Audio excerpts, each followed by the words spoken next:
Bonjour, bienvenue à tout le monde. Je me présente, Christine Monin, je suis conseillère principale d'éducation et je suis déléguée académique à la vie lycéenne et collégienne. Donc on va d'abord se présenter, ensuite je vous fais une petite introduction de cette séance. Bonjour, donc Monsieur Guinard, rectorat de l'Académie de Besançon, au niveau de la délégation régionale académique à l'information et à l'orientation, et plus précisément pôle accès à l'enseignement supérieur, et donc en charge de la gestion Parcoursup pour l'Académie de Besançon. Je suis notre collègue. Bonjour, Nicolas Meunier, inspecteur d'académie, inspecteur pédagogique régional établissement et vie scolaire, et doyen du collège des inspecteurs d'académie et inspecteurs pédagogiques régionaux de l'Académie de Besançon. Bonjour, je suis Laurent Bertrand, je suis inspecteur de l'éducation nationale, de l'enseignement professionnel et doyen du collège des inspecteurs de l'enseignement professionnel. Bonjour, Isabelle Bertrand, je suis inspectrice de l'éducation nationale dans le second degré pour les collèges et les lycées sur la partie information et orientation des élèves.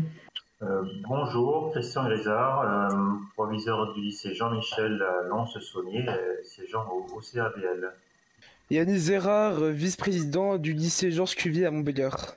Brève introduction, merci à tous les élus, vice-présidents CVL ou élus du conseil académique de la vie lycéenne qui sont connectés aujourd'hui pour poser des questions, sachant que étant donné que c'est un live et via YouTube, un grand nombre de lycéens, de lycéennes peuvent profiter de ces échanges. En tout cas, merci aux élus pour participer activement en posant des questions.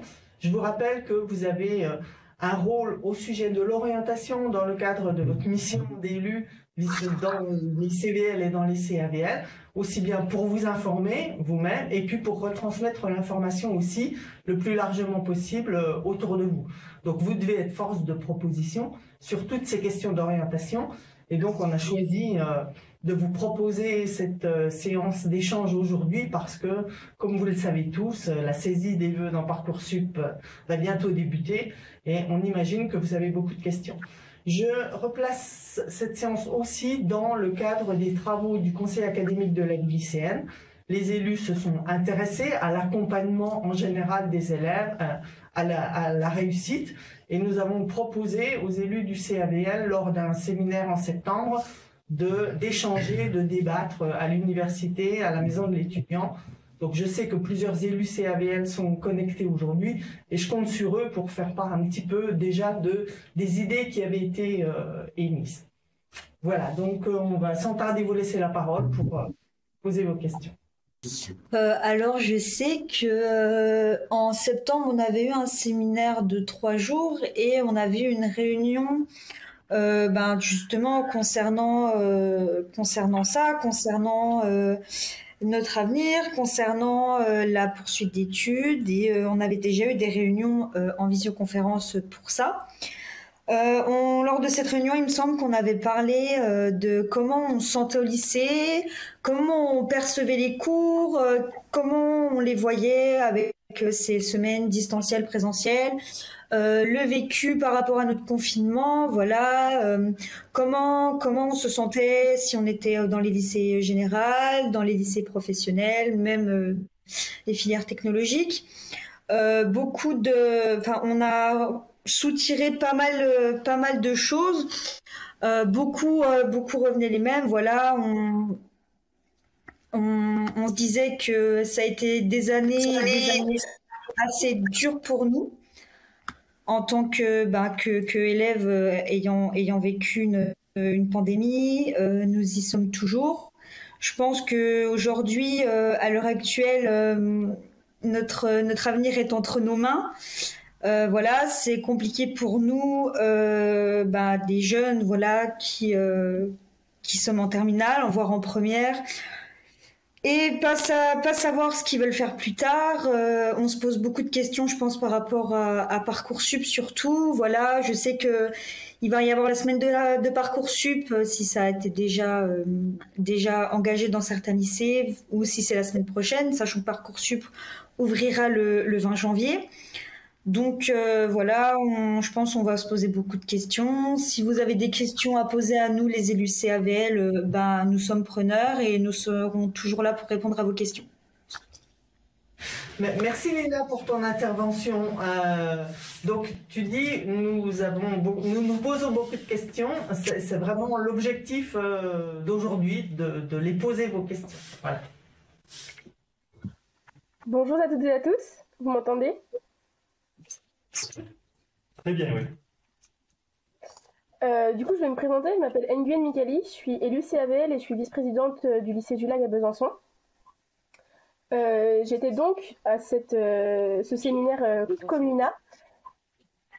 Et c'est vrai qu'on avait recueilli pas mal d'informations quant aux doutes et aux sentiments qui pesaient dans les lycées via Parcoursup et via aussi à cette pandémie qui du coup entache un peu notre scolarité. C'est vrai que on avait ressenti pas mal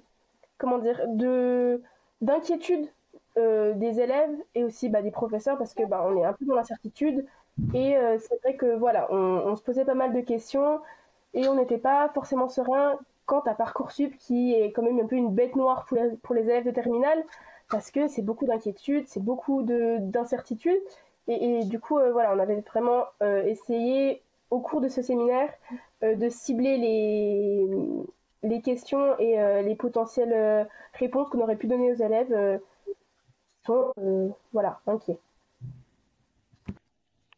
Alors, on va peut-être procéder dans un certain ordre. Vous parlez d'inquiétude par rapport à la plateforme. De quel type? Sur quelle partie? Qu'est-ce que vous connaissez de la procédure, en fait, dans les grandes lignes? Comment ça se passe? Eh bien, au final, pour ma part, en tout cas, très peu de choses. On connaît très peu de choses. On sait très peu de choses quant au fonctionnement de Parcoursup, à quoi ça va nous servir, comment l'utiliser, comment bien l'utiliser. Avec les conseils d'orientation, les psy-UN qui peuvent être dans nos lycées, ça peut nous aider, mais c'est vrai que Parcoursup, c'est quand même quelque chose d'assez subject, pardon. Lapsus révélateur. Alors, on va simplifier les choses là sur le fonctionnement. C'est une plateforme, donc qui dit plateforme dit centre de connexion, donc entre vous, en tant que candidat, en tant que lycéen, et les établissements vers lesquels vous voulez postuler pour votre poursuite d'études. Donc, Parcoursup, la plateforme va centraliser vos informations, votre profil, votre scolarité et vos envies. Ces informations-là vont être transmises aux établissements. Et dans chaque établissement, pour chaque formation, il y a ce qu'on appelle une commission d'examen des vœux. Donc ce sont des membres de l'équipe pédagogique qui se réunissent pour examiner les candidatures qu'elles ont reçues en fonction des critères d'examen qu'elles ont fixés. Et ce qui est très important, c'est que ces critères-là sont affichés en amont quand vous insérez un vœu à votre dossier. Et je reviendrai là-dessus plusieurs fois, parce que c'est central, ces critères. Ils vont faire un classement des candidatures en fonction de ça. Ils vont rendre ce classement à la plateforme, qui du coup, au moment des résultats d'admission, va envoyer les propositions d'admission en fonction du classement reçu aux candidats qui vont y répondre. Ils vont accepter, ils vont refuser, ça va partir au suivant sur la liste d'appel, ainsi de suite, jusqu'à ce que on ait rempli les capacités de la formation et qu'on soit arrivé en fin de procédure dite principale. Donc ça, c'est à la mi-juillet, après les résultats du baccalauréat. Et il faut savoir que ça continue encore après ça, puisque si d'aventure vous n'avez pas eu de proposition d'admission, il y a deux choses. La première, c'est la phase complémentaire, qui dure jusqu'à la mi-septembre. Donc les candidats ont la possibilité de faire deux nouveaux vœux, qui ne sont évidemment pas les mêmes que ceux déjà faits auparavant, sur les formations qui disposeront encore de place. Ce qui est un petit peu contraint, c'est qu'il faut aller voir ce qui se passe un petit peu tous les jours, parce qu'il y a des nouvelles formations qui peuvent partir et revenir. Et puis il y a une deuxième chose, début juillet, si vous n'avez pas eu de proposition d'admission refusée sur vos vœux, vous pouvez faire appel à ce qu'on appelle la commission d'accès à l'enseignement supérieur. Donc chez nous qui fonctionne en région académique, Besançon-Dijon. Et donc du coup, en commission est examiné votre dossier, les vœux que vous avez faits, et on essaye de vous proposer quelque chose qui soit en accord avec votre projet. Voilà. Est-ce que c'est déjà plus clair au niveau du fonctionnement comme ça? Oui, pour moi, c'est clair, personnellement. Vous avez appris des choses dans ce que je viens de dire. Oui, oui, mais plutôt, on va dire, des éclaircissements. Enfin, on est plus, on va dire, détaillé sur la mise en forme, on va dire, de comment ça se passe. Parce qu'on a beaucoup d'élèves qui sont, on va dire, un peu en situation de stress parce qu'ils ont peur de ne pas avoir de vœux. Parce qu'il y a un peu, on va dire, pour certains, cette peur de la phase complémentaire, de ne pas avoir de vœux. Mais bon, je pense que généralement, on trouve quelque chose, enfin, on reste pas sans rien. Donc, Mikali, est-ce que tu veux reprendre la parole par rapport à ce qui vient d'être dit? Oui, je vous remercie. C'est effectivement plus clair, je pense, et plus, oui, plus limpide. Je vous remercie. C'est déjà ça. Est-ce que je peux me permettre d'intervenir en tant qu'usager de la plateforme avec mes élèves et mes professeurs de terminale? Je crois qu'il faut cesser d'idée par le site. On a réponse sur l'écran d'accueil, on va dire, de Parcoursup, avec c'est quoi le calendrier, la recherche de formation. Et je sais que nous, on conseille beaucoup d'aller sur Parcoursup déjà aux élèves de première, parce qu'on y trouve quantité d'informations, de recherche. Alors, bien évidemment, il y a pléthore d'informations sur Internet, et libre à vous, élèves, d'y aller, bien évidemment. Mais je crois que nous, en notre position du garant d'institution, quelque part, on vous conseille déjà de prendre vos conseils là où il y a un petit drapeau bleu, blanc, rouge, il y a marqué République française. Je crois que c'est par ce truchement-là qu'il faut déjà se renseigner et chercher, et puis bien évidemment solliciter également vos professeurs principaux qui ne savent pas tout, qui pourraient prétendre tout savoir, mais au moins vous guider. Je crois qu'il faut retenir qu'on ne vous laisse pas au bord du chemin d'une façon générale, et que dans un établissement scolaire, il y a de multiples acteurs pour vous accompagner, pour vous rassurer, même si, je le répète, nous n'avons pas à toute heure réponse à tout. Et c'est aussi une œuvre collective, vous et nous. Voilà ce que je voulais rajouter. Et est-ce que quelqu'un d'autre souhaite prendre la parole? Est-ce qu'il y a d'autres questions ou commentaires ou remarques? D'accord, alors bonjour, je me présente, je suis Manon Tillet, vice-présidente du lycée Condorcet à Belfort. Il y a beaucoup de grandes zones de flou sur tout ce qui est de Parcoursup, parce que comme vous l'avez dit, il y a beaucoup de professeurs qui ne savent pas tout. Et je sais que pour ma part, nous avons carrément été au courant de quasi rien. Donc il y a énormément de zones de flou sur le fonctionnement de Parcoursup, etc. Et notamment, j'ai eu des demandes sur la hiérarchisation des vœux, pour savoir comment se passaient les vœux, si on proposait à chaque école comme si c'était le vœu numéro 1, ou si lorsque les écoles ils voyaient les vœux. Il y a eu pas mal de zones de flou là-dessus. D'accord. On va déjà commencer par ça parce que c'est très intéressant. Donc, il n'y a pas de hiérarchisation des vœux. Chaque formation va uniquement voir la candidature que vous avez faite auprès d'elle. C'est-à-dire qu'elle ne verra pas tous les autres vœux que vous avez fait à côté. Et ça contribue à traiter les candidatures de manière équivalente et équitable par rapport aux critères dont j'ai parlé tout à l'heure et qu'ils ont fixés. Donc c'est vous qui, dans ce que vous inscrivez à votre liste de vœux, évidemment, il va y avoir des préférences pour telle ou telle chose. Donc là, ce qui est intéressant de percevoir, c'est de remonter à la source, c'est-à-dire qu'est-ce qu'on va mettre. Et c'est vrai que l'offre de formation est tellement vaste. Les types de formation sont différents, les modalités d'enseignement de ces formations-là ne sont pas les mêmes, la durée, etc. Donc, le conseil qu'on pourrait donner, c'est déjà de repérer en fonction de ce qu'on fait, qu'on soit voie générale, voie technologique, voie pro, ses spécialités ou sa spécialité ou sa série, ce qu'il est possible de faire dans les domaines. Et là, je vais faire appel à un outil que vous avez peut-être déjà utilisé quand vous avez fait le choix de vos enseignements de spécialité, qui est développé par l'ONICEP, qui est Horizon 21. Est-ce que vous connaissez Horizon 21? Oui, moi personnellement, je connais Horizon 21, fin 2021, je l'avais utilisé en première, donc oui, je connais, ouais. Alors, ça permet Personnellement. déjà voilà, de dégrossir un petit peu la scolarité que vous avez pour la voie générale et technologique, ce que vous pouvez faire comme domaine d'études. Après, il y a un deuxième degré, c'est de voir qu'est-ce qu'on met derrière un bachelor universitaire de technologie, qu'est-ce qu'on met derrière un BTS, qu'est-ce qu'on met derrière une licence. Donc, c'est d'avoir un comparatif de dans quoi vous allez potentiellement vous embarquer. Est-ce que ça me convient? Est-ce que je suis intéressé plutôt par des études courtes, des études longues, quelque chose qui va me professionnaliser plus tôt ou un peu plus tard?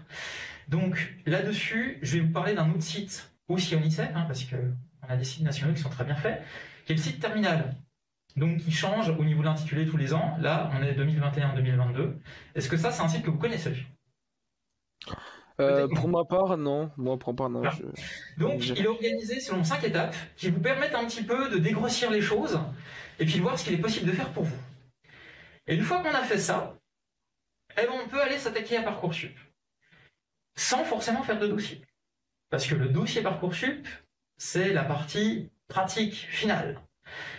Le site parcoursup.fr, comme M. Grisard l'a évoqué, il est accessible toute l'année parce que c'est un site internet. Et dessus, vous pouvez aller sur la carte des formations toute l'année. En fonction du moment où vous allez avoir l'offre de l'année en cours ou de celle qui s'est terminée. Par exemple, si vous alliez sur le site parcoursup.fr pour voir les formations au mois de novembre, vous aviez l'offre 2021. Si vous êtes allé depuis les vacances de Noël, puisque là, l'offre 2022 a été mise en ligne, vous avez l'offre de cette année. Et déjà là, en recherchant les choses, par exemple une licence qui vous a intéressé ou un bachelor qui vous a intéressé, vous allez déjà avoir une liste de résultats. Et dans la liste de résultats, il y a déjà les informations à regarder. C'est-à-dire qu'on va vous indiquer le taux d'accès. C'est-à-dire l'an dernier, il y a tant de gens qui voulaient accéder à la formation, il y a un pourcentage de personnes qui a eu gain de cause, qui a reçu une proposition d'admission. Et ça, vous avez la déclinaison sur voie générale, voie techno, voie pro. Donc déjà ça permet de se repérer. Je suis dans telle voie, est-ce que j'ai plus de difficultés d'accès ou pas? Et puis après, il y a la fiche formation en elle-même, qui est très importante, puisque c'est là-dessus que vous allez aller pour insérer vos vœux. Il ne faut pas tout de suite aller cliquer en bas de la fiche formation, ajouter le vœu. Il faut bien prendre le temps de se familiariser avec. Sur cette fiche formation, vous avez des attendus nationaux. Vous avez des informations qui sont saisies par l'établissement directement. Et ces fameux critères généraux d'examen des vœux que j'évoquais, c'est-à-dire que vous pouvez avoir une idée de la façon dont votre candidature va être traitée. Il y a 5 champs d'évaluation. Les résultats académiques, donc en traduction, c'est les notes. Donc le bulletin, baccalauréat, le cas échéant. Vous avez les compétences académiques. Donc un exemple de compétences académiques, ça va être la capacité rédactionnelle, par exemple, qui pourrait intéresser un établissement. Vous avez le savoir-être. Vous avez la motivation / connaissance de la formation. Et puis une dernière qui est consacrée aux activités et centres d'intérêt. Et pour chacun de ces grands domaines d'évaluation, les établissements doivent indiquer qu'est-ce qu'ils vont aller chercher. Pour les notes, ça va être tel champ disciplinaire, on va les regarder dans les bulletins. Voilà. Et puis, ils doivent indiquer aussi si c'est essentiel, important, très important, complémentaire. Donc déjà ça vous permet de vous repérer sur ce qu'ils vont aller regarder et du coup de vous positionner aussi par rapport à votre situation, par rapport aux appréciations de vos professeurs, les notes que vous avez. Et donc tout ce travail qui est long en soi, c'est normal de le faire, il faut prendre le temps de le faire, en étant accompagné, et je vais y venir, permet déjà d'aller cibler des choses de façon plus pertinente, pour les insérer à votre dossier. Parce que Parcoursup, j'ai caricaturé, mais des fois c'est un petit peu vu comme étant open bar. Étant donné que c'est tellement facile d'aller cliquer sur quelque chose et l'insérer, voilà, donc il faut faire attention aux choix qu'on fait. Il y a d'autres éléments sur lesquels je me pense, à mon avis, on reviendra aussi, sur lesquels il faut être vigilant. Et tous ces attendus, tous ces critères, les débouchés que vous avez aussi derrière, il faut prendre le temps d'aller le faire. Et ce qu'on a mis en place, nous, au niveau de la délégation régionale dont je fais partie cette année, c'est que on est parti d'un constat, c'est que Parcoursup, on en parle beaucoup en terminale, et je reçois à nouveau M. Grisard sur la réflexion qu'il a faite tout à l'heure, qui était très pertinente. Il a parlé du niveau première. Puisque finalement, Parcoursup, concrètement, on le fait en terminale. Mais le cycle terminal, c'est 2 ans. C'est la première et la terminale. On a un bac qui est réformé, donc qui est plus qu'avant sur 2 années. Et la préparation que j'ai évoquée, si on peut la commencer dès la première, c'est bien. Et on peut tout à fait se familiariser avec Parcoursup sans avoir de dossier Parcoursup avec les fiches formation. Donc tout le déroulé que je vous ai résumé, il fait partie d'une nouvelle formation pour les enseignants qu'on a mis en place cette année, en 2 temps. C'est-à-dire que on donne des pistes, on donne des outils pour pouvoir travailler après avec les élèves, à préparer tout ça, à appréhender une fiche formation, à l'étudier, à se positionner, pour mieux construire sa série de vues. Donc, petit à petit, les enseignants, ils vont être formés à ça. Forcément, on n'a pas tous les enseignants en formation, c'est évident. Moi, la première chose que je leur ai dite quand je les ai vus au premier volet, c'était en décembre. Vous êtes enseignant, vous faites partie d'une équipe pédagogique, donc ce que vous allez faire aujourd'hui, ce que je vais vous dire, il faudra le diffuser. Et petit à petit, comme ça, on va agrandir le cercle d'information. Et vous serez mieux informés. C'est dans ce système-là qu'on s'inscrit. Donc des choses se font, on remarque ce qui peut pêcher un petit peu, puis on apporte des solutions. Donc j'ai été très long, mais je pense que c'est nécessaire d'évoquer un petit peu tout ça pour voir le cheminement. C'est vrai qu'à la base, on partait d'une hiérarchisation des vues. Je voudrais aussi vous rappeler que vous, en tant qu'élu CVL, CAVL, vous devez aussi poser des questions pour pouvoir retransmettre les informations autour de vous. C'est un petit peu comme les enseignants sont formés. Vous êtes formés maintenant là à certaines choses sur Parcoursup. Donc, essayez de poser des questions qui peuvent intéresser autour de vous et relayer les informations que vous aurez eues. Du coup, j'avais une question, je pense que c'est un peu en rapport avec ce qu'on parle. C'est au niveau du coup des buts qui ont remplacé du coup les DUT. J'ai des élèves qui me posent comme question, c'est que par exemple pour faire un cursus, on va dire ingénieur en école d'ingénieur, on est soit en passant par un DUT ou bien une classe CPGE classique. Et du coup, ces élèves-là ont posé comme question que si on faisait par exemple un BUT pour installer en école d'ingénieur, ce serait au bout de 2 années, ou bien après avoir fini ce BUT pour ensuite postuler pour aller en école d'ingénieur. Du coup, voilà, personnellement, j'aimerais un peu plus d'éclaircissement sur le fonctionnement du nouveau BUT, de comment ça se passe si on veut se réorienter dans un cursus ingénieur, par exemple.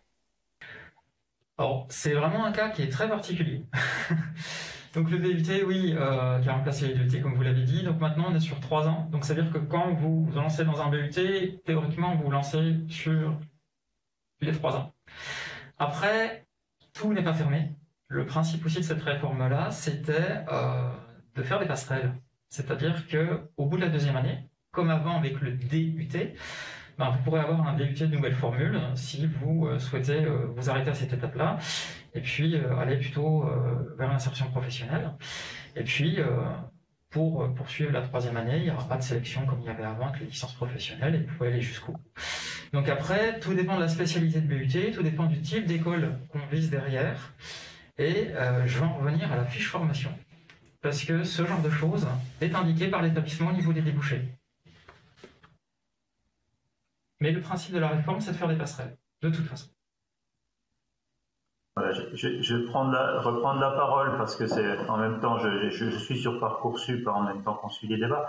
Là, j'ai pris un exemple au hasard, un BUT pas trop loin, au Creusot. À l'IUT du Creusot, il y a tout un tas de BUT.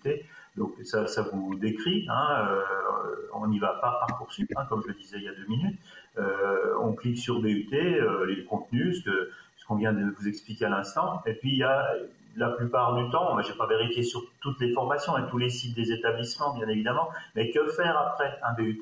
Et là, ça vous explique, sans doute de manière synthétique, mais comment on s'y prend pour poursuivre précisément, dans ce cas-là, sur une licence master, une licence pro, voire un parcours ingénieur.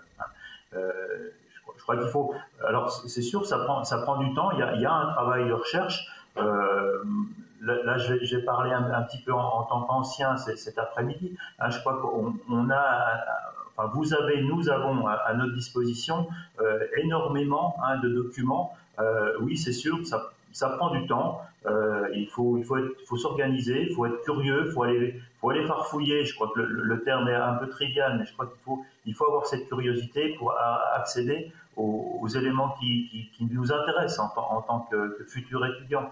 Et puis, bon, alors, moi, je parle en mon nom, hein, mais les formations supérieures sont très simples au lycée Jean-Michel, mais je crois parler au nom de mes collègues quand on a des questions qui nous arrivent par mail. Hein, on a tous une adresse professionnelle, on y répond bien volontiers pour renseigner précisément quand on a des étudiants, des futurs étudiants qui nous disent comment ça se passe chez vous. Hein, je crois que ça fait partie aussi du cheminement du futur étudiant de se renseigner. Il y a des infos directement joignables, hein, et puis il y en a d'autres qu'il faut peut-être aller demander sur des points bien précis dans tel ou tel établissement. Voilà ce que je pourrais dire pour compléter. Peut-être en complément aussi, on l'évoquait avec mon voisin Nicolas, hein, c'est cette idée de travailler dès la première le projet Parcoursup. On peut aussi vous dire qu'il y a à la fois un cadre et des opportunités. Le cadre, pour vous donner un exemple concret, en lycée professionnel, en terminale, aujourd'hui, sont déployés 2 modules. Un module qui est lié à l'insertion professionnelle, donc c'est pas celui qui nous intéresse ici aujourd'hui, mais en parallèle, il y a un module lié à la poursuite d'études. Et c'est dans ce cadre de module qu'il y a beaucoup de choses qui peuvent se faire. Ouais, ça correspond à peu près à 3h30 de travail par semaine hebdomadaire. Hein. Donc c'est conséquent. Donc c'est une belle opportunité. Mais débuter dès la première et même encore avant, c'est plutôt intéressant de se projeter dans ces logiques de Parcoursup. Et je parlais d'opportunités aussi. Christine Monin l'a cité tout à l'heure. Il y a des dispositifs ou des choses qu'on peut mobiliser et solliciter. Alors je pense aux cordées de la réussite, puisque j'en suis le référent académique. Les cordées de la réussite, on en avait parlé lors de notre réunion à la Maison des étudiants en début d'année.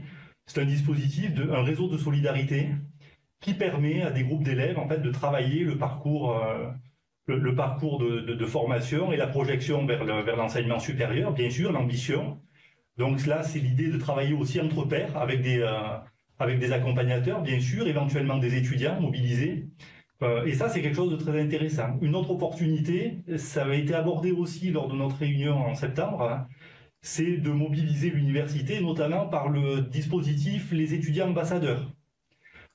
C'était Karine Moni-Jobé de l'université qui nous avait présenté le dispositif. Donc, il s'agit de solliciter, on pourra vous redonner les coordonnées, de solliciter ce dispositif pour que des étudiants viennent présenter leur parcours, leur formation, mais aussi finalement ce qu'ils ont vécu au titre de la formation. Et bien sûr, peut-être en local, il y a aussi des associations qui œuvrent. Alors je pense, parce que ça a été retransmis il y a peu, à l'association du territoire, des territoires vers les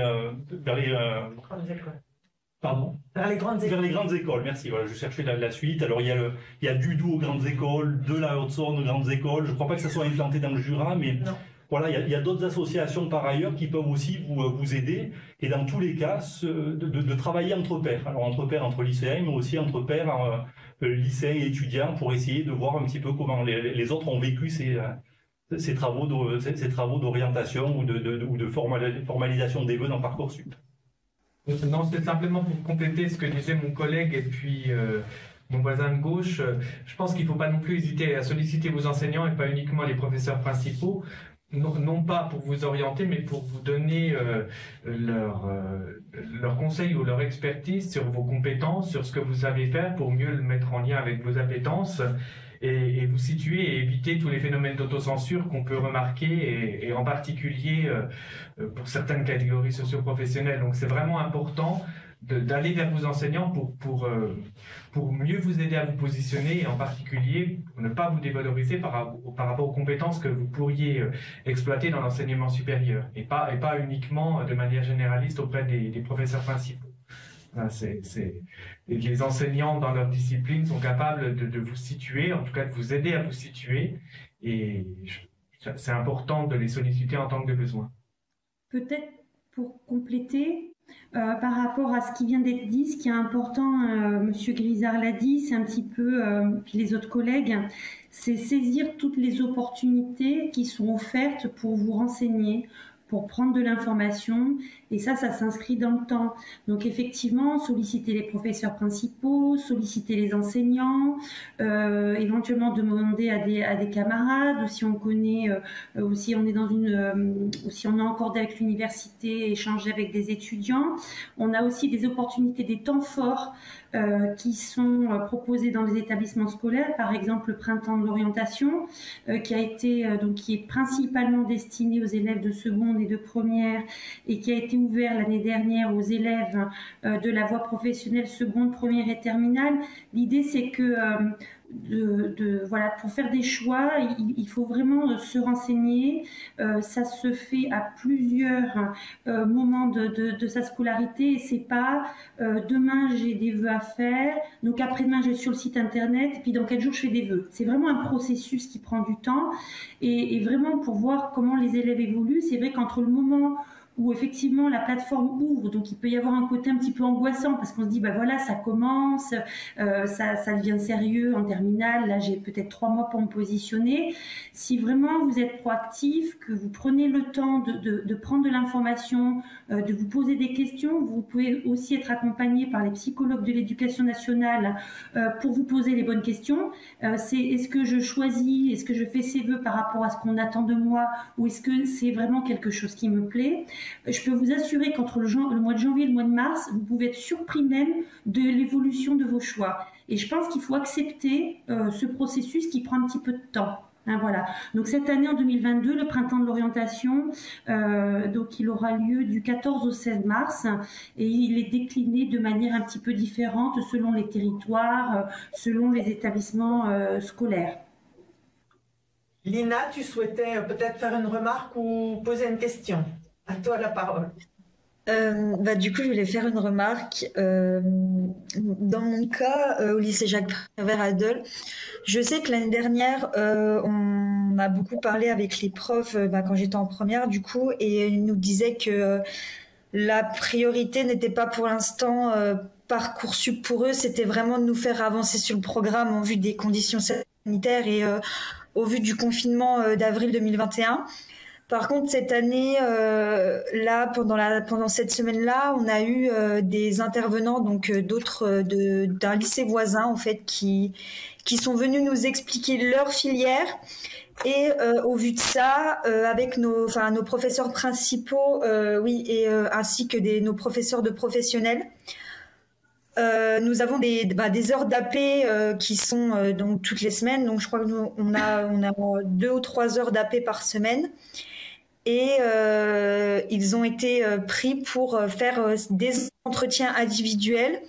Donc, pour savoir comment on se sentait au lycée, voilà, on se situait par rapport à Parcoursup, qu'est-ce qu'on voudrait faire plus tard, est-ce qu'on a déjà sollicité des enseignants, voilà, des personnes qui sont déjà dans les études supérieures, si on a déjà regarder au NICEP toutes les plateformes là, et j'ai trouvé ça pas mal parce que les heures d'AP, bon voilà, je pense que beaucoup d'élèves diront que les heures d'AP, c'est pas forcément les heures les plus utiles qu'on ait dans la semaine, mais c'est vrai que cette année, les heures d'AP vont vraiment être sollicitées pour les recherches d'apprentissage, pour ceux qui ne souhaitent pas poursuivre leurs études, et pour les autres qui souhaitent aller en études supérieures, à la recherche de BTS, à la recherche de fac, de BUT, des IUT, et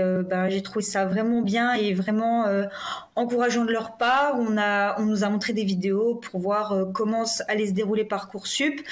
Et j'ai trouvé ça vraiment bien. Après, je sais pas si les autres lycées l'ont fait, du moins les lycées professionnels, parce que les lycées généraux sont moins dans ma catégorie. Merci Lina pour ce témoignage, parce que c'est exactement ce dont je parlais, ce module de préparation de la poursuite d'études. C'est d'une grande importance. C'est d'une grande importance pour les lycéens professionnels, mais c'est vrai que de le débuter en première, Voilà, on insiste un peu, mais ça permet de mieux se projeter, d'être moins contraint par le temps, par les délais. Voilà, c'est une chose qui reste quand même importante. J'ajouterais que l'apprentissage, c'est aussi Parcoursup. Aussi. Quelqu'un souhaitait prendre le... Oui, Parole. c'était moi. Je voulais rajouter quelque chose. En fait, c'est que moi, je suis au lycée Georges Cuvier, on est plutôt du côté général et technologique, et que moi, pour ma part, nos professeurs principaux ont organisé en fait des créneaux pour un élève. En fait, on sait qu'on est qu'avec notre professeur principal et nos parents si on le souhaite. Et en gros, on parle de nos orientations, nos projets et tout.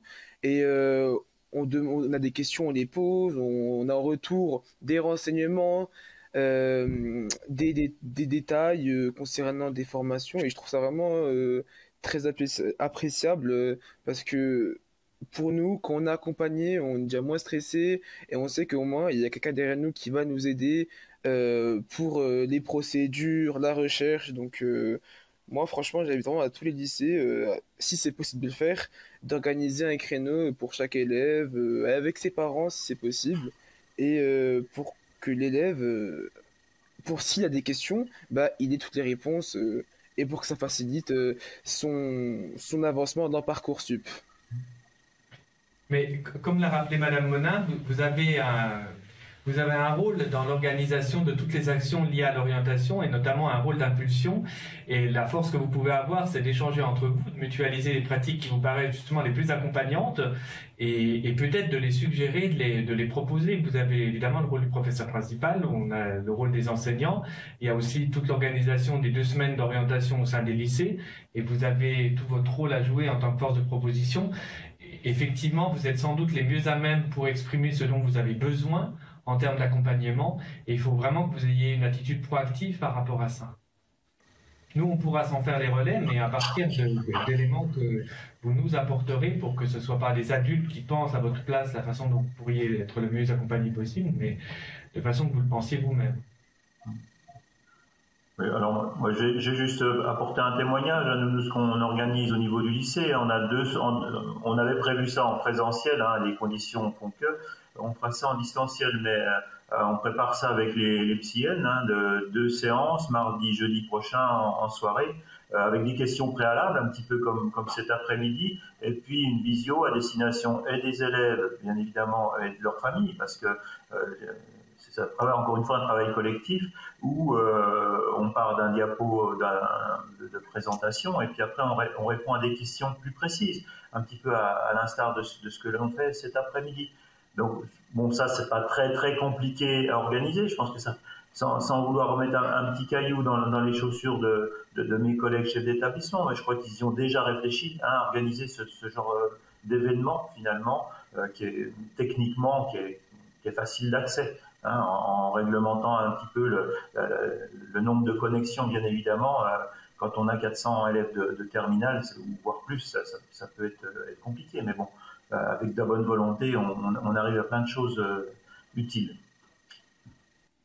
N'hésitez pas à prendre la parole, hein. On est là pour répondre à vos besoins. J'en profite pour dire que parmi les élus CAVL qui sont présents et qui ont participé au mois de septembre à l'atelier, vous avez eu connaissance des dispositifs qui ont été rappelés tout à l'heure, les cordées de la réussite, l'accompagnement par des étudiants, etc. Est-ce que le fait d'inviter d'anciens élèves aussi de vos établissements scolaires à venir parler de leur expérience d'étudiants, etc., est-ce que vous avez suggéré ça dans vos établissements? Est-ce que vous avez eu le temps d'y penser et de le proposer, hein, puisqu'on avait bien insisté aussi sur le fait que vous étiez force de proposition et que vous aviez un rôle à jouer, hein. Bon, je le rappelle plusieurs fois, mais en tout cas, c'est important que vous puissiez demander ce qui correspond à ce que vous attendez.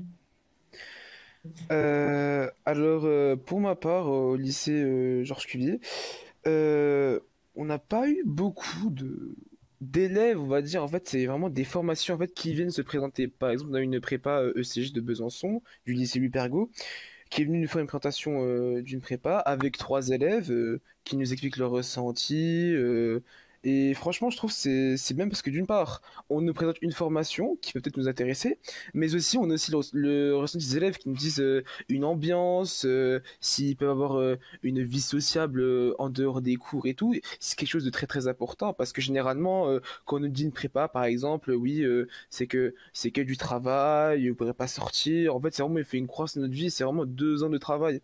Et moi, je trouve que c'est très appréciable d'avoir des témoignages d'élèves qui nous disent que voilà, c'est vraiment une bonne ambiance. Pour certains, ils ont leurs meilleurs souvenirs là-bas. Donc moi, pour moi, je pense que c'est quelque chose à maintenir et même à intensifier dans, je pense, chaque activité si c'est possible. Mais bon, dû à la crise du Covid, je pense que ça peut être un peu compliqué de faire ramener des intervenants ou bien des élèves. Mais si c'est possible, franchement, ce serait très appréciable. Voilà, je réponds. Vous souhaitez réagir? Non? Est-ce qu'on a des questions dans le chat? Est-ce que vous maintenez des contacts avec vos anciens camarades, alors soit élus, soit d'autres classes, justement parce que j'imagine qu'il y a une diversité d'orientation dans chacun de vos lycées qui vous permettrait finalement d'avoir un panel de formations qui pourrait vous être présenté par des anciens élèves du lycée? Est-ce que c'est quelque chose qui, au sein des CVL, fonctionne, cette passation de témoins? Est-ce que vous Alors, m'entendez? pardon. Je suis désolée, il y a la sonnerie, donc je vais te laisser parler. Alors, du coup, nous, par rapport à notre lycée, les anciens élèves, ce n'est pas par le CVL que c'est passé, mais plutôt par le club journal. On a un journal au lycée. Et je sais que les anciens élèves du club journal et même les contacts qu'on a gardés, on est souvent en contact pour savoir ce qui se fait.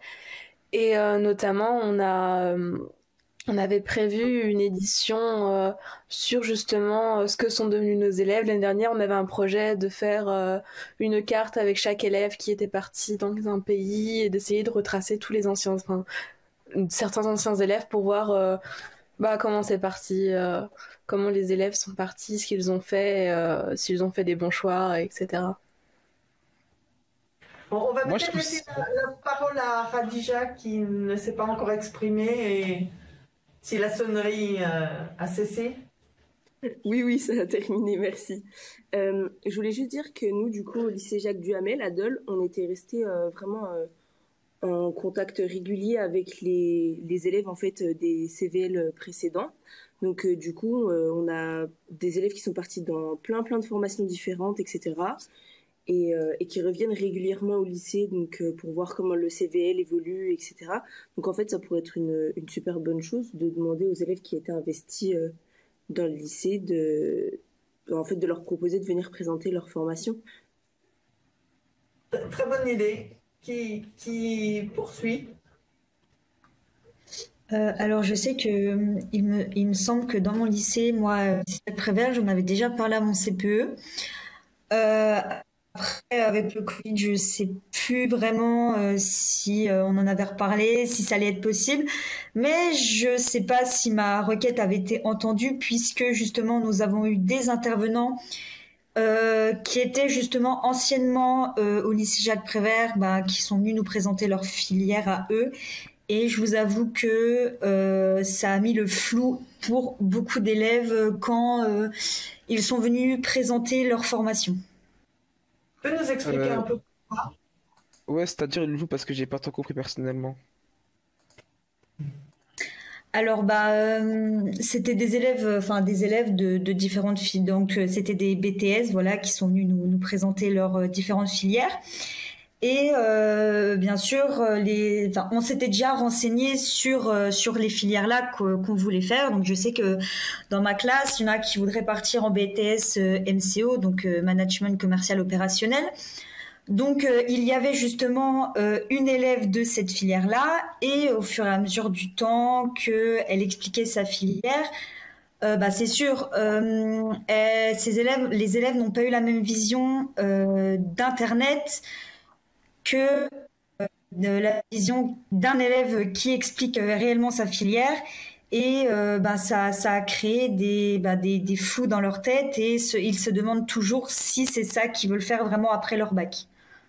Après, moi j'ai envie de dire, on peut pas faire un témoignage pour une généralité. Je pense qu'il faudrait plusieurs témoignages d'élèves pour voir le potentiel d'un BTS par exemple, mais aussi je pense qu'il faut aussi se renseigner au niveau Parcoursup, la fiche formation, mais aussi par le biais des professeurs, parce que je pense que certains professeurs ont une expérience par exemple en BTS ou bien en université, et je pense que cela peut beaucoup aider les élèves qui sont un peu dans un flou.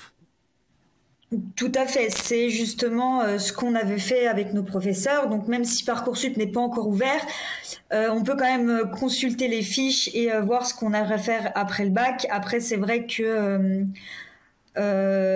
une fiche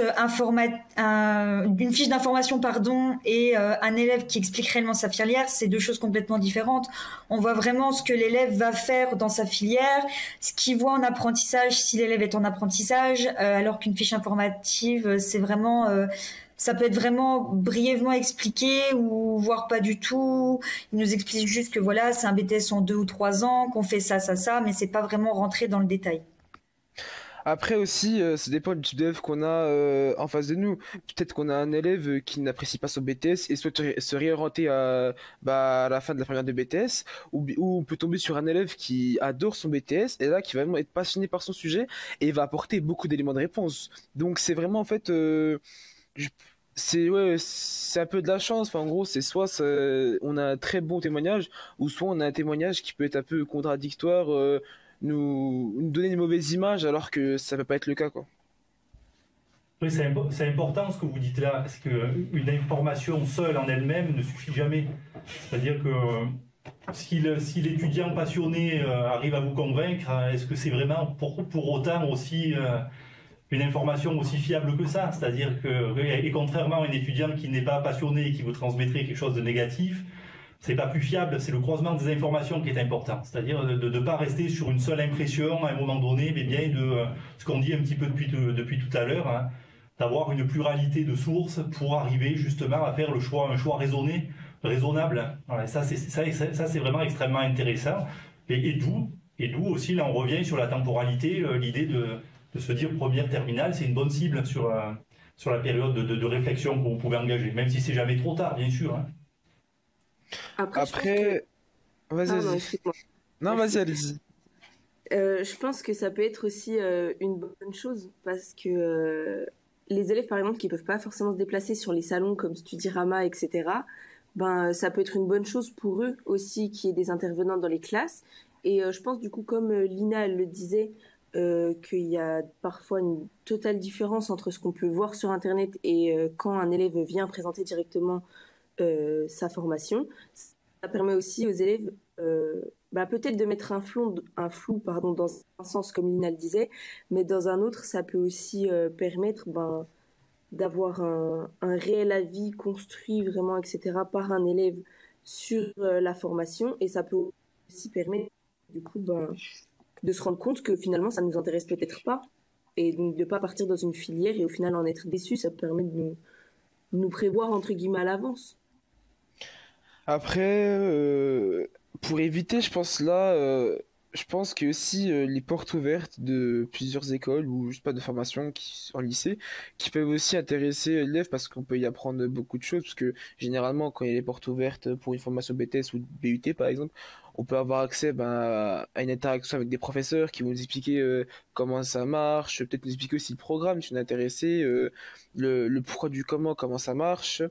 Et aussi le type de formation que l'on vise, parce que voilà, si on compare par exemple, je sais pas moi, un BTS à une PACES, je pense pas qu'on aura vraiment les mêmes, on va dire, témoignages, vu que ce n'est pas les mêmes formations.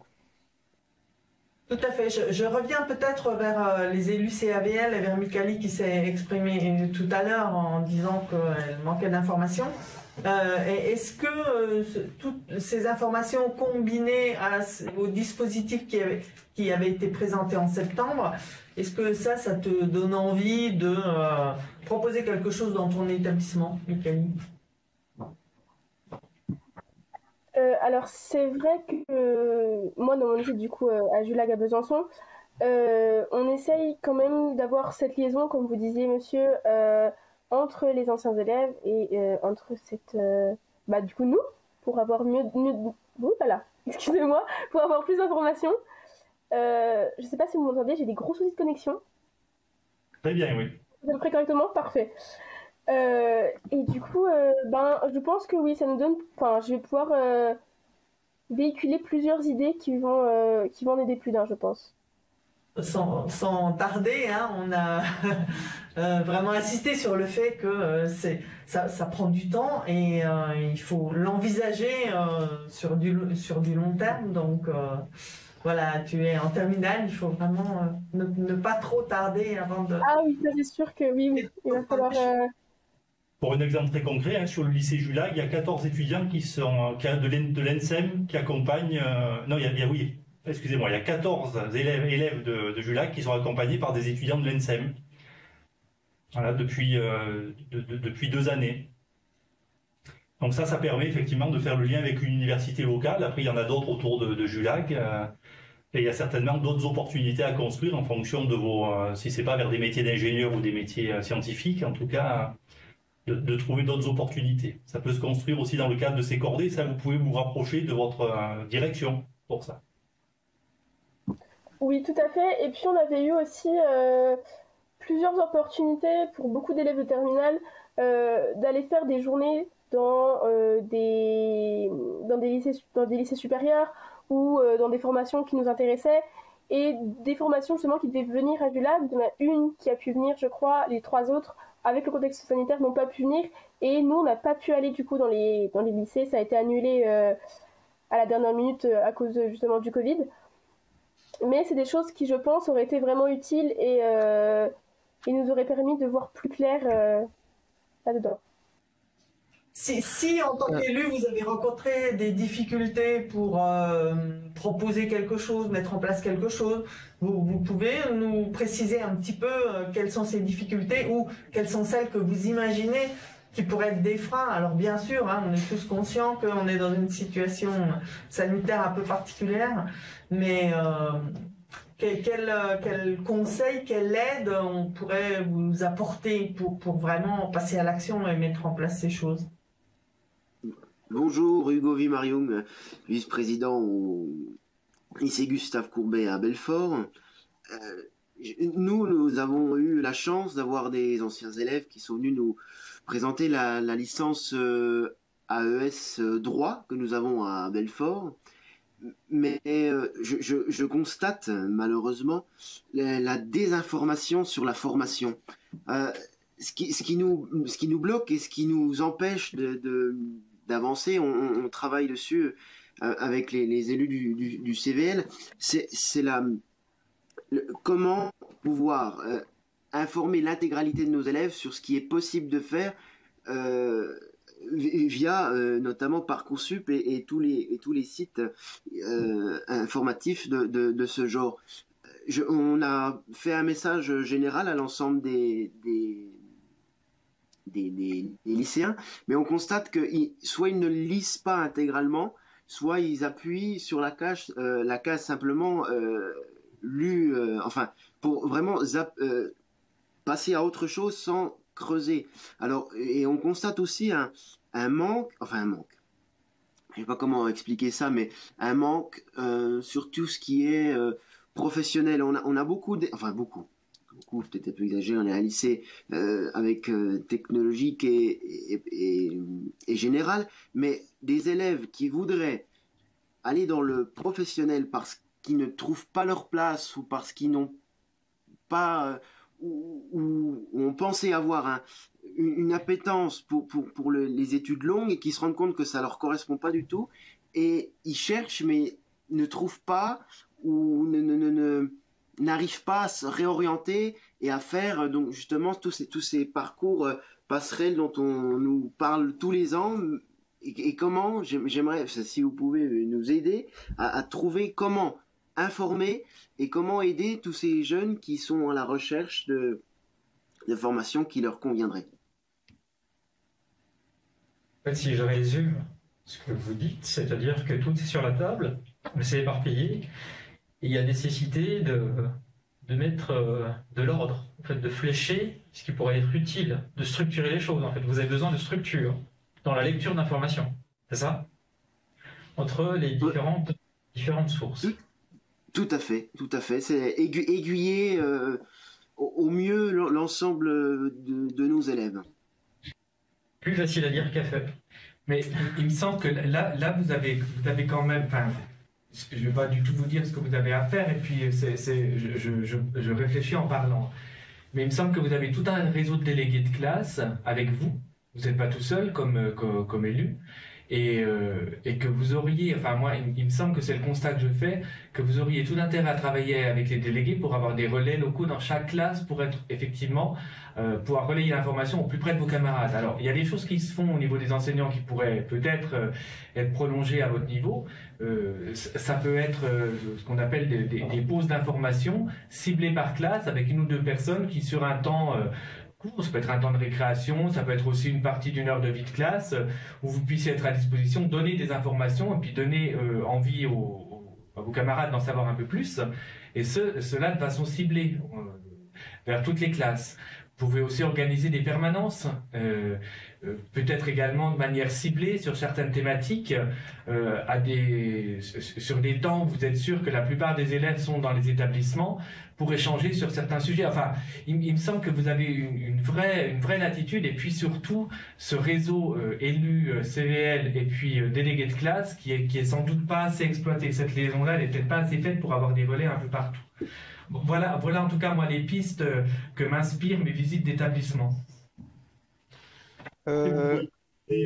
Pardon, je vous en prie. Non, allez-y, finissez. Non, j'allais juste dire que vous pouvez aussi mobiliser en fait les outils à votre disposition. Hein. Enfin, bon, il y avait cette idée de club tout à l'heure qui était une belle idée. Il y a aussi des opportunités parfois de faire des web radios. Je crois qu'au lycée Courbet vous avez ça. C'est l'occasion de mettre autour de la table des gens sur une réflexion commune. En fait, voilà, les réseaux sociaux que vous pouvez utiliser aussi assez massivement. Ne perdez jamais de vue qu'il faut que les gens soient partie prenante, c'est-à-dire que les élèves soient partie prenante. Et c'est ça, c'est lorsqu'ils vont basculer vers la notion de partie prenante qu'ils vont arriver à construire. S'ils sont juste récepteurs d'informations, vous n'arriverez pas à les amener en fait dans une réflexion. Il faut qu'ils basculent et qu'ils soient partie prenante, c'est-à-dire qu'ils se saisissent de l'information et qui construisent. Et c'est peut-être là-dessus qu'il faut réfléchir, alors les réfléchir justement par ces notions de club, par ces notions de peut-être de construction d'émissions radio, d'émissions ou de topos journalistiques sur le site internet du lycée, et que les délégués de classe vous aident effectivement à construire ces éléments-là.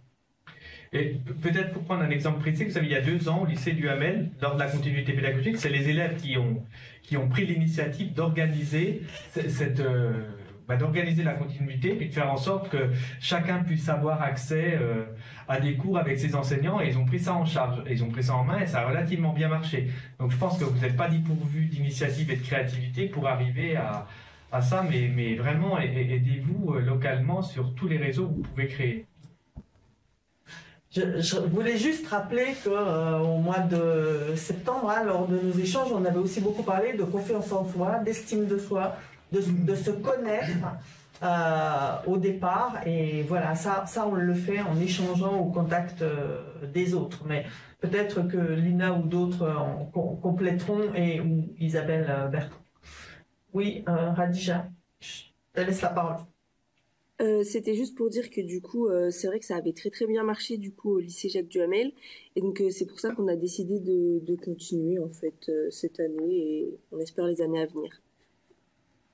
Et vous referez une vidéo comme celle qui a été largement diffusée et qu'on a beaucoup appréciée? Pourquoi pas essayer de la remettre à jour, peut-être pas dans les années à venir, parce que je pense pas, du moins j'espère pas qu'il y aurait de changements, mais si jamais il vient avoir des changements, etc., oui, on remettra la vidéo à jour, on en refera sûrement une avec les nouveaux, les membres du CVL à venir, et ça peut être bien aussi de remettre ça régulièrement à jour pour que ça puisse toujours aider un maximum d'élèves. C'était juste pour rappeler que voilà, vous étiez engagé dans ce projet autour de l'orientation. Vous aviez souhaité faire connaître comment ça se passe dans votre établissement à un maximum d'élèves et même bien au-delà de votre établissement. Et félicitations. Voilà, c'était l'occasion de le rappeler. Peut-être pour compléter, Christine, ce que tu disais sur la connaissance de soi, je ne l'ai pas explicité tout à l'heure, mais c'est un petit peu ce à quoi je pensais il y a parmi les élèves, il y en a un qui évoquait l'idée de des fois, on ne sait pas trop encore, même en terminale, ce qu'on veut faire. Du coup, on a beaucoup d'informations et on n'a pas forcément voilà.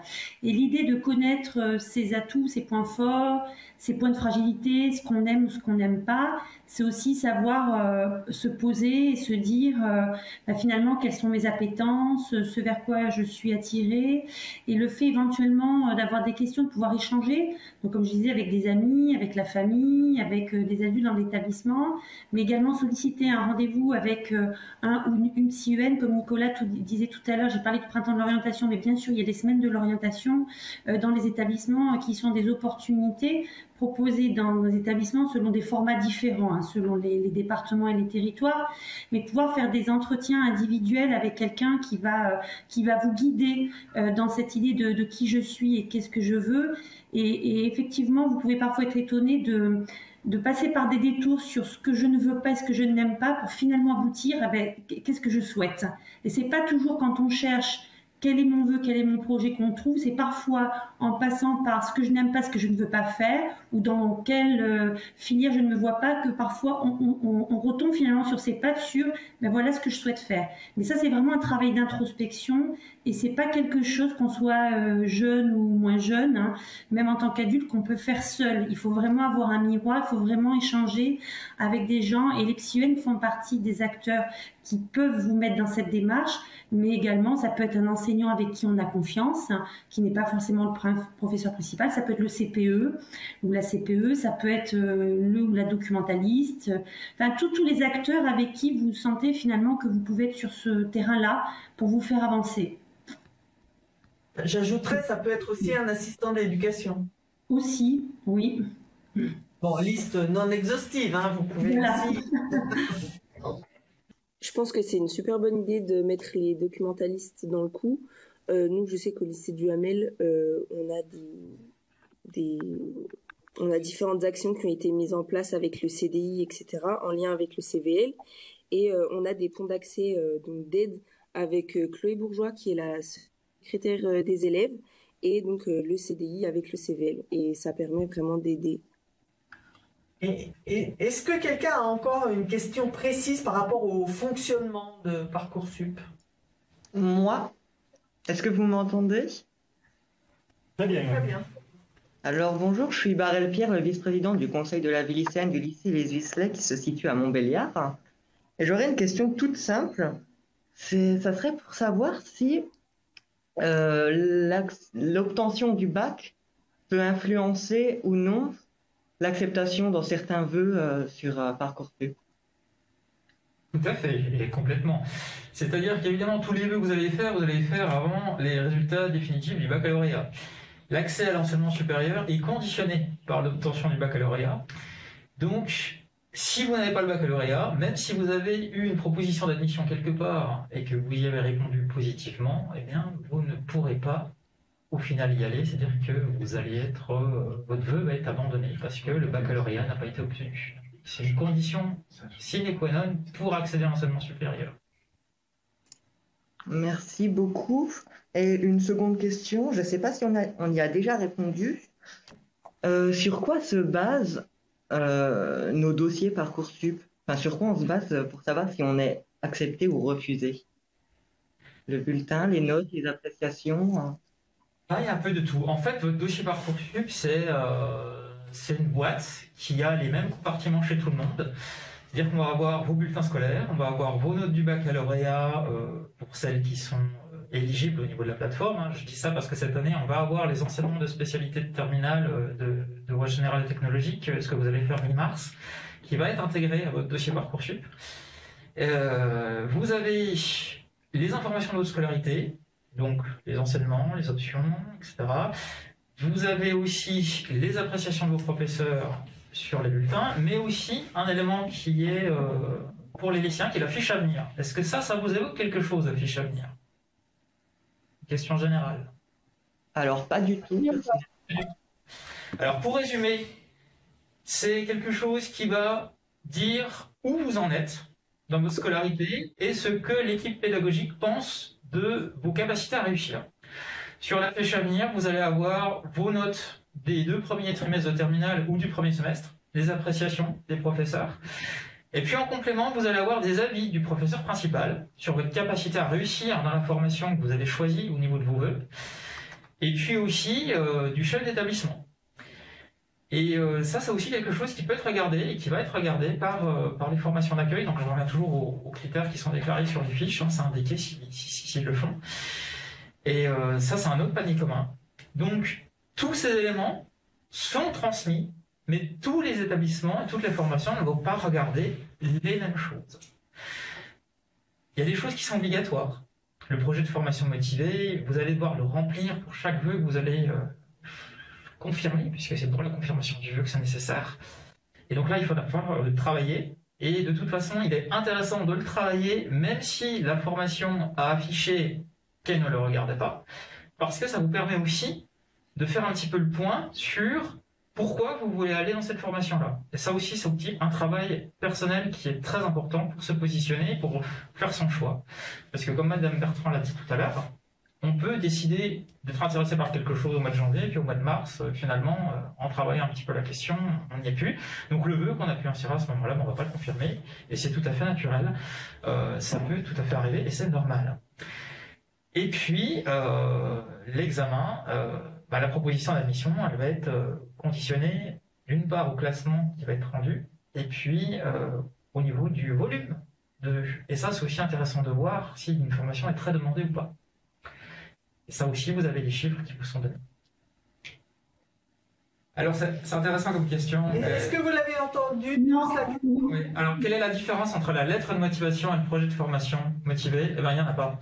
Le bon terme, c'est le projet de formation motivé. C'est ce qui apparaît dans le dossier Parcoursup. Et c'est vrai que beaucoup de gens utilisent l'expression lettre de motivation. Et donc, c'est la même chose. Voilà, il n'y a pas de différence. Donc, préférez le projet de formation motivé, parce que le but aussi, c'est qu'on ait tous un vocabulaire qui soit commun, pour que toutes les formations emploient les mêmes termes. Et c'est vrai que moi, j'ai pu faire la remarque à des établissements qui ont renseigné leurs critères cette session-là. J'ai dit attention, c'est une lettre de motivation. Peut-être, Geoffrey, pour compléter, la lettre de motivation, ça pourrait laisser sous-entendre qu'elle est libre et puis qu'on a de la place et qu'on peut écrire beaucoup de choses. Mais quand on sait qu'on parle de projet de formation motivé, que c'est une rubrique à renseigner sur Parcoursup, on découvre qu'il y a un espace dédié qui en fait est, il faut être synthétique et il y a un nombre de caractères limité et qui fait qu'on est obligé d'aller à l'essentiel. Et du coup, on n'est pas sur cette notion de lettre de motivation qui donnerait l'impression qu'on peut avoir une expression libre sur 2-3 pages, même si c'est pas une recommandation dans la rédaction d'une lettre de motivation. Donc voilà, ça c'est important. C'est important et je crois que sur ces dernières années, la taille a même été un peu réduite par rapport peut-être l'année dernière par rapport à il y a 2 ans. Et ça oblige du coup les candidats vraiment à aller à l'essentiel sur un espace qui est limité. Voilà. Voilà, d'où l'intérêt de le travailler. Et puis pour ça, alors peut-être que les élèves connaissent le site EduSchool, c'est peut-être plus les enseignants qui connaissent. Mais sur le site EduSchool, mais même sur le site Terminal, j'en reviens au site Terminal qui va être pour les lycéens, vous avez des fiches aussi, vous avez une fiche pédagogique qui vous donne des conseils pour rédiger votre projet de formation motivée. Elle est bien faite. Ça peut être un support d'accompagnement aussi pour ça, pour travailler avec vos professeurs. Et puis pour terminer sur les classements des candidatures, on a parlé des taux tout à l'heure, donc je vais me permettre d'y revenir. Donc la procédure, elle est aussi faite pour flécher l'accès dans certaines formations à certains profils. Donc il y a un profil qui est général, c'est celui des boursiers. Donc pour chaque formation de la plateforme, il y a un taux boursier qui est inscrit et qui va vous dire, dans cette formation-là, il y a tant de pourcentage de lycéens boursiers qui pourra y accéder. Donc ça, c'est pour favoriser la mixité sociale et permettre un accès plus large, en fait, pour les élèves boursiers. Il y a un deuxième taux qui, lui, va concerner les bacheliers professionnels et qui va viser l'accès en BTS. Parce que la poursuite d'études, on va dire pas pro vers BTS, c'est la poursuite, je vais employer le terme, naturelle, logique. Et donc, pour ça, pareil, un BTS, il va avoir tant de places de propositions sur Parcoursup, et ben dans ces places, il y a un taux qui est fixé pour dire il va y avoir 25% des places qui vont être réservées pour les bacheliers professionnels. Et ça a une petite implication au moment où vous avez vos résultats d'admission et que vous voyez votre position sur la liste d'attente. En fait, devant vous et derrière vous, il n'y aura que des bacheliers professionnels. Dire vous êtes dans votre groupe. Vous n'êtes pas avec les bacheliers généraux, pas avec les bacheliers techno. Ça sera toujours par rapport au bac pro. Le nombre de places bac pro n'est pas explicité. Il y a juste un petit calcul à faire. Vous prenez le nombre de places, vous prenez le pourcentage, ça vous donne une idée. Donc là, vous verrez les taux de l'année dernière, puisque les taux 2022 ne sont pas encore fixés. On le fait au printemps et c'est mis à jour en cours de procédure. Et un troisième taux de même type qui va viser les bacs techno pour l'accès en BUT. Pareil, il y a un nombre de places priorisées sur le même principe, parce que c'est la poursuite d'études privilégiées, bachelier technologique vers BUT. Et puis là, on a des objectifs qui sont fixés à 50% de bacheliers technologiques à l'échelle d'un IUT. Donc ça ne veut pas dire qu'on va avoir 50% par spécialité de BUT au sein d'un établissement. Il y a toujours des petites adaptations.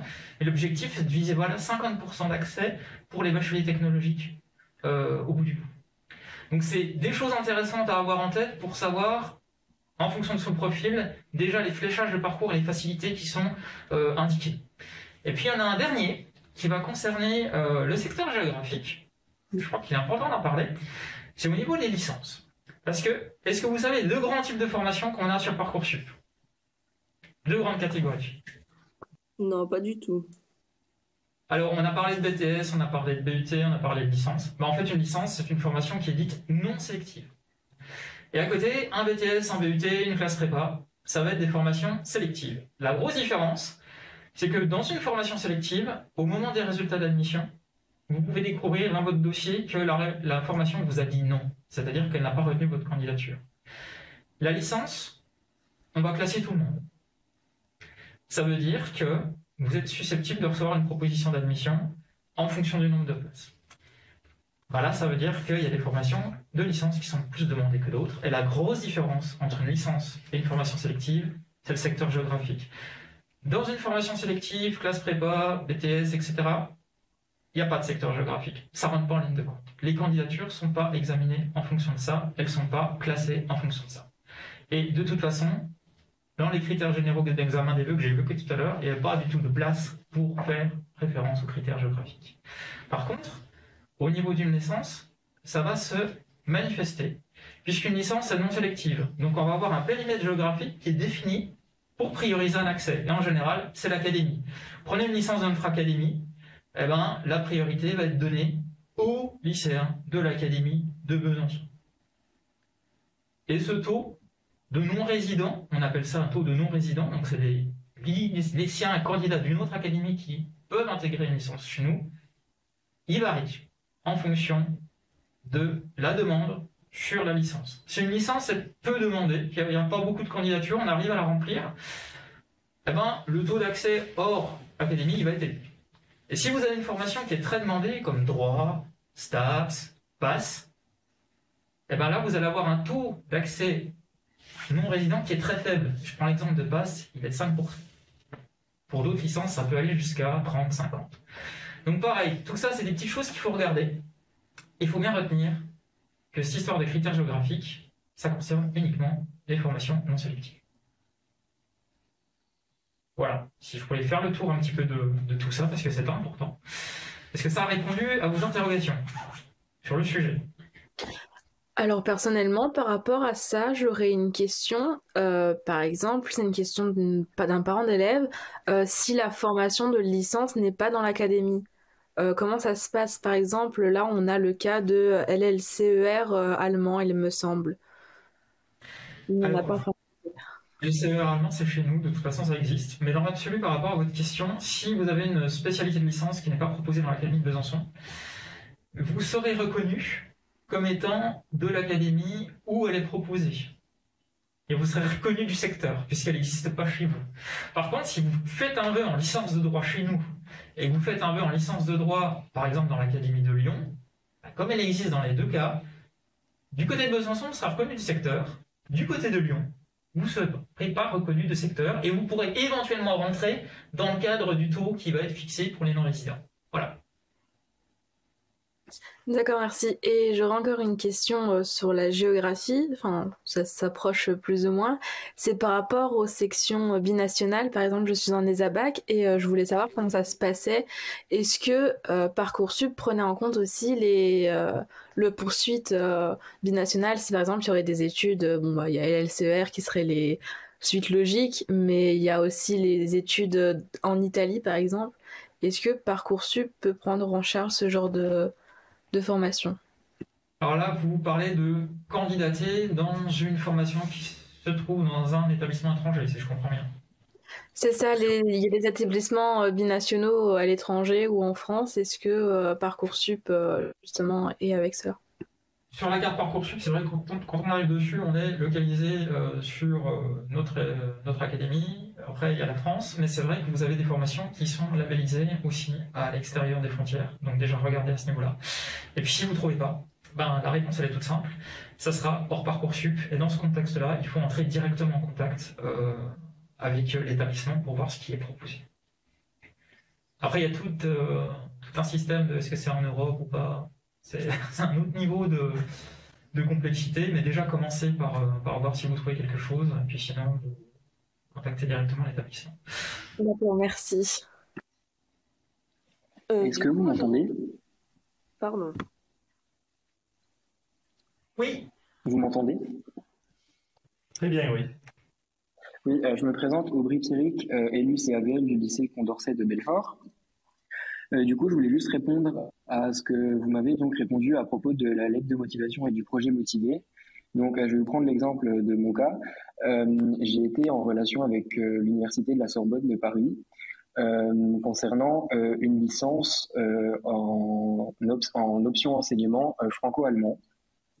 Et on m'a stipulé donc qu'en plus du projet motivé qu'il y avait à renseigner sur Parcoursup, je devais également fournir une lettre de motivation en allemand, donc pour pouvoir postuler et accéder à l'université. Donc c'est pour ça que j'ai pas vraiment compris la différence entre les deux. Alors là, du coup, ce que vous évoquez, ça m'a tout l'air d'être une pièce complémentaire. C'est-à-dire que pour certains types de formations, un établissement peut demander au service à compétences nationales Parcoursup s'il peut demander une pièce complémentaire au candidat. Alors, il y a des choses qui sont nationales. Je prends l'exemple d'un DNMAD, donc les diplômes nationaux de métier, voilà, art et design, où là, vous avez un cahier graphique, en fait, à insérer à votre dossier Parcoursup en complément, qui est un support aussi d'analyse, évidemment, parce qu'on est dans quelque chose qui est du domaine visuel et artistique. Vous avez Sciences Po, qui va vous demander des essais complémentaires thématiques à insérer à votre dossier pour confirmer votre vœu. Et puis dans ce cas-là, apparemment, on est face à un établissement qui vous demande une pièce complémentaire en langue étrangère. Donc ça veut dire qu'au moment de faire votre confirmation de vœu, vous aurez un petit endroit pour, à mon avis, télécharger un fichier PDF pour transmettre cette pièce pour pouvoir confirmer votre vœu. D'accord, merci. Et si je peux me permettre, j'aurais une autre question. C'est juste une dernière chose. Il faut vraiment que ça soit dossier Parcoursup. On n'a pas le droit de vous demander de transmettre des pièces en dehors de ça. D'accord. Merci. Donc, j'ai une question qui est revenue assez souvent parmi mes camarades. Comment faire si une formation d'une université française intéresse donc la personne en question, mais celle-ci n'est pas notée sur Parcoursup? Est-ce qu'il faut aller directement entrer en contact avec l'université Oui. Si c'est pas sur la plateforme, c'est directement contacter les établissements pour voir comment le recrutement se passe. Vous pouvez avoir un cas entre les deux, c'est-à-dire que vous allez avoir un établissement qui va vouloir afficher ça ou ces formations sur la plateforme. Et puis sur la fiche, ils vont vous dire pour candidater, c'est par un dossier. Ça arrive des fois pour tout ce qui est domaine artistique. Voilà, ça peut arriver. Donc si vous ne trouvez pas, vous ne posez pas la question, vous allez voir directement la formation, vous entrez en contact avec, et puis vous pouvez la trouver. Et puis là, ils vont vous dire, faut candidater de telle façon. Voilà. D'accord, merci beaucoup. Du coup, j'aurais une question par rapport au projet de formation motivée. Est-ce que du coup, vous sauriez à peu près c'est combien de caractères maximum qu'il faut mettre? J'avoue que de mémoire, je ne sais plus. 1500. Voilà, j'étais dans la fourchette des 1000 et quelques, c'est 1500. Voilà, c'est 1500. 1500 caractères. Donc ça vous dit à quel point c'est vite fait, hein, 1500 caractères. Espace compris. Oui, c'est vrai, il y a ça. C'est ça, ouais. Donc c'est synthétique, ça va vite. C'est Ok, parce que un peu plus, une quinzaine de lignes à peu près, à Real 10. Parce que du coup, on avait eu des retours de certains élèves par rapport à ça, et on a quand même beaucoup d'élèves qui nous avaient dit qu'il n'y avait vraiment pas assez de place et que c'était vraiment un problème puisque ils se sentaient pas, enfin, ils pouvaient pas s'exprimer comme ils le voulaient et ça les dérangeait un peu. Donc, est-ce que il y aurait une possibilité d'augmenter un peu l'espace ou pas du tout? Alors je vais rompre les espoirs tout de suite, malheureusement. Tout ça c'est décidé en fait au national, donc c'est un calibrage qui est fait donc pour changer le nombre de caractères. C'est-à-dire qu'il faudrait faire remonter la demande. Je pense que c'est une demande qui sont déjà eues là-haut. Surtout que le nombre de caractères, comme je disais, a baissé. Donc c'est plutôt l'idée, comme il y a des organismes de formation qui reçoivent des centaines, voire des milliers de candidatures, c'est aussi donner la possibilité réellement aux équipes d'étudier les dossiers. Et si chaque élève déposait des projets motivés trop longs, la réalité c'est qu'il n'y aurait pas le temps pour les équipes pour pouvoir les lire, en prendre connaissance comme il faut avec la qualité due à la lecture. Donc c'est un petit peu avantage et inconvénient. Mais c'est vrai que l'exercice n'est pas facile, c'est pour ça que moi je vous conseillerais, si je peux me permettre, c'est de s'y prendre à l'avance et pas au dernier moment, et de se faire accompagner et ne pas hésiter à faire relire une fois voire deux fois par un adulte, ça peut être l'enseignant, le PP, etc., pour savoir, ou même par quelqu'un qui n'est pas du tout dans l'éducation nationale, pour savoir si vos propos sont clairs et si vous allez vraiment à l'essentiel. Voilà. D'accord. Merci beaucoup. J'ajouterais que sur le site Parcoursup, il y a une vidéo qui dure 5-6 minutes de conseils pour rédiger ce projet de formation motivé. Mais ça n'empêche pas, comme disait Madame Bertrand, de solliciter vos enseignants. Vous les avez directement sous la main. J'aurais une autre question, si je peux me permettre. Bien sûr. J'ai également eu beaucoup de questions à propos des vœux et également des sous-vœux. Il y a beaucoup de personnes qui ne comprennent pas le principe des sous-vœux et principalement les personnes qui sont intéressées par médecine avec les matières mineures et majeures. Et du coup, ils ne savent pas vraiment, avec les sous-vœux, comment tout ça va se passer. Alors, première chose, au niveau de votre dossier Parcoursup, au niveau de votre liste de vœux, de toute façon, vous aurez un compteur en haut qui vous indiquera où vous en êtes sur le nombre de vœux et de sous-vœux utilisés. Donc, vous aurez toujours un baromètre pour ça. Donc, le principe, il est simple. Vous avez 10 vœux possibles et 20 sous-vœux. Alors, un sous-vœu, il peut être de plusieurs types. Si je prends l'exemple d'un BTS, avant de reprendre le vôtre. Un BTS, vous allez candidater dans une spécialité de BTS dans un établissement, dans 2 établissements, dans 3 établissements. Eh bien, ça va vous faire un vœu, 10 multiples, parce que c'est une même spécialité de BTS. Mais ça va vous décompter 3 sous-vœux, parce que vous allez candidater dans 3 établissements. Donc sur votre stock, il vous restera 9 vœux et 17 sous-vœux. Voilà. Donc le sous-vœu, c'est ça. C'est un établissement, en fait. Pour les DIFSI, c'est la même chose. Vous avez des regroupements DIFSI qui comptent pour un vœu, puis après vous sélectionnez tous les établissements du regroupement qui vous intéressent. Dans ce cas-là, c'est pas décompté. C'est un cas particulier. Dans le cas d'une licence, si vous faites licence sciences de la vie à Besançon, puis vous choisissez portail sciences vitaires à Dijon, on se dit ça va être la même chose. Ouais, mais sauf que là on est sur 2 académies différentes, c'est pas la même formation, donc ça vous fera 2 vœux. Et dans le cas de passe, un vœu pour passe, et les mineurs que vous allez sélectionner en dessous, comme c'est dans le même établissement, c'est vrai que c'est un petit peu compliqué effectivement à percevoir, comme c'est dans le même établissement, ça ne sera pas comptabilisé comme un sous-vœu. En fait, il faut avoir la notion d'établissement pour raisonner sur les sous-vœux.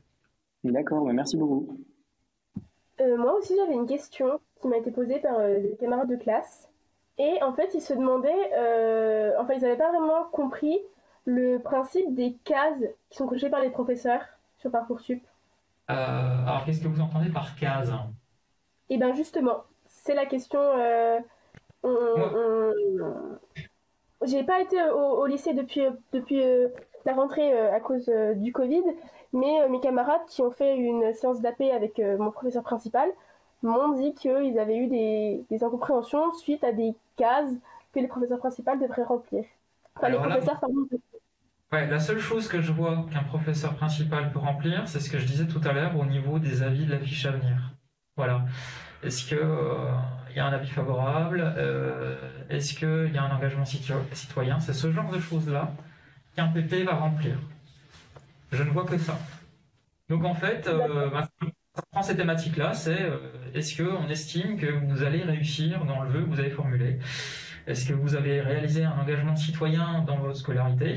Ça peut être être élu du CADL, hein, voilà. Je précise en passant que c'est quelque chose que vous pouvez aussi développer dans la rubrique activité centre d'intérêt de votre dossier. Hein. Vous avez une rubrique engagement citoyen propre, une saisie de texte, là aussi limitée en caractère évidemment. Vous pouvez aborder ce genre de choses. Vous avez le chef d'établissement qui va renseigner aussi des choses sur le niveau de la classe. Pour les bacs pro, vous allez avoir la capacité à réussir qui va déterminer si vous avez un avis favorable pour l'accès en STS dont je parlais tout à l'heure. Donc ces cases, je pense que vous voulez parler de ça en fait. Donc c'est la fiche à venir. Voilà. La fiche à venir, d'accord, très bien. Merci beaucoup. Je vais simplifier ça comme ça. D'accord. Et du coup, vous avez dit que la fiche à venir, elle entrera en jeu, on va dire, à partir du deuxième trimestre, c'est ça? Enfin, ça prend en compte votre semestre au niveau notes et appréciation si vous êtes en semestre, c'est le cas en voie pro, voilà. Et puis ou trimestre pour classique, l'organisation générale technologique classique entre guillemets. Donc et ça c'est quelque chose qui est fait au printemps, voilà, par vos professeurs principaux et vos professeurs au sens large, puisqu'ils vont aussi saisir des appréciations différentes de celles des bulletins. Et c'est à clôturer au moment où vous confirmez vos vœux.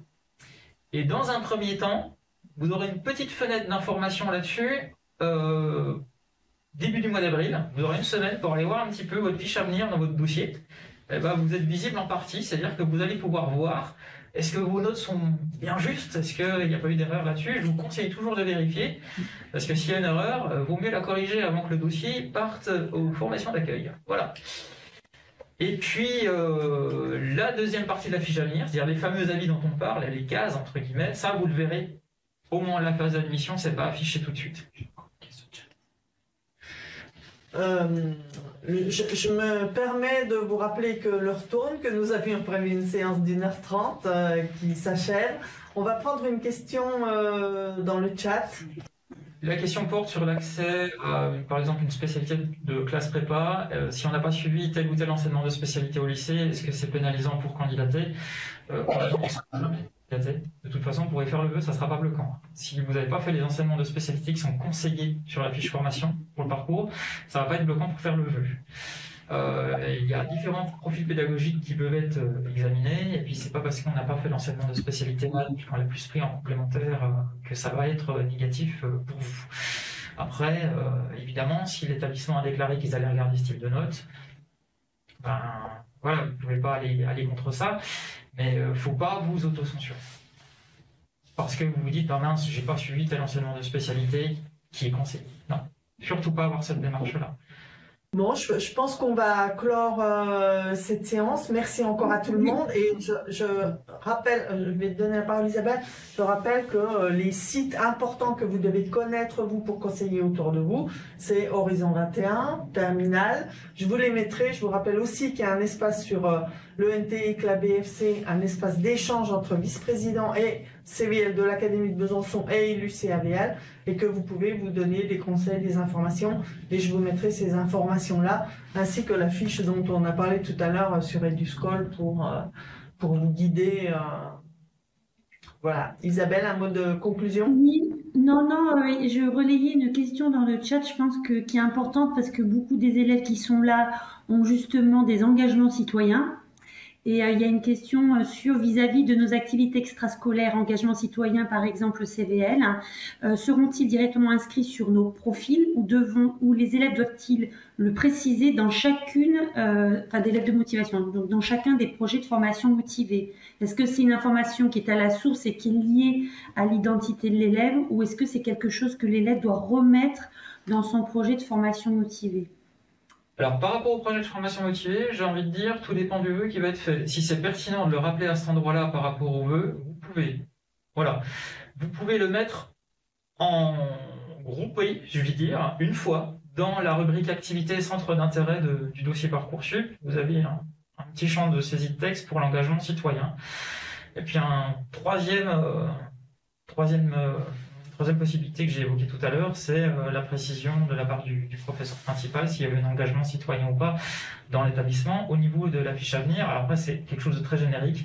Donc, je dirais, priorité 1, vous expliquez ce que vous avez fait dans la section dédiée activité centre d'intérêt. Si c'est pertinent au niveau d'une formation, vous pouvez le rappeler dans le projet de formation motivée. Et vous pouvez aussi, au-delà du professeur principal, voir avec vos CPE pour valoriser votre engagement dans le CVL, le CAVL et d'autres activités associatives, citoyennes et autres. Mais du coup, j'avais une question par rapport à ça. Les projets de formation motivée, c'est propre à chaque vœu. On en refait un à chaque vœu, c'est ça? Il faut éviter les copier-coller, voilà. La première erreur à ne pas commettre. Il faut vraiment travailler pour chaque vœu, évidemment. Voilà. Merci beaucoup à tout le monde. Nous espérons que ça a été utile pour vous. En tout cas, vous savez moi comment me contacter, éventuellement pour retransmettre des questions qui seraient restées un peu sans réponse pour vous. Et puis le site Parcoursup permet aussi de répondre à vos questions directement. Dans votre dossier Parcoursup, vous aurez tous une rubrique contact. Et si vous avez des questions, vous n'hésitez pas à passer par là, à partir du 20 janvier, quand vous créerez votre dossier. Et les questions sont dirigées directement en académie, donc il y a de grandes chances que ce soit moi qui y réponde. Avec ma collègue. Voilà. Et je suis vraiment preneuse aussi d'informations concernant vos démarches, vous, et vos propositions dans vos établissements par rapport au cordée de la réussite, par rapport à des innovations, à des choses que vous auriez envie de faire et qui pourraient être mutualisées, valorisées. Voilà, donc n'hésitez pas à me tenir informé de ce que vous faites dans vos établissements au sujet de l'orientation, sujet qu'on poursuivra avec les élus du CAVL. Merci beaucoup. D'accord, ça marche. Merci. Merci à vous. De même. Bonne fin de journée, merci à tous. Au revoir, bonne fin de journée. Merci. Au revoir. Merci, au revoir. Au revoir. Au revoir.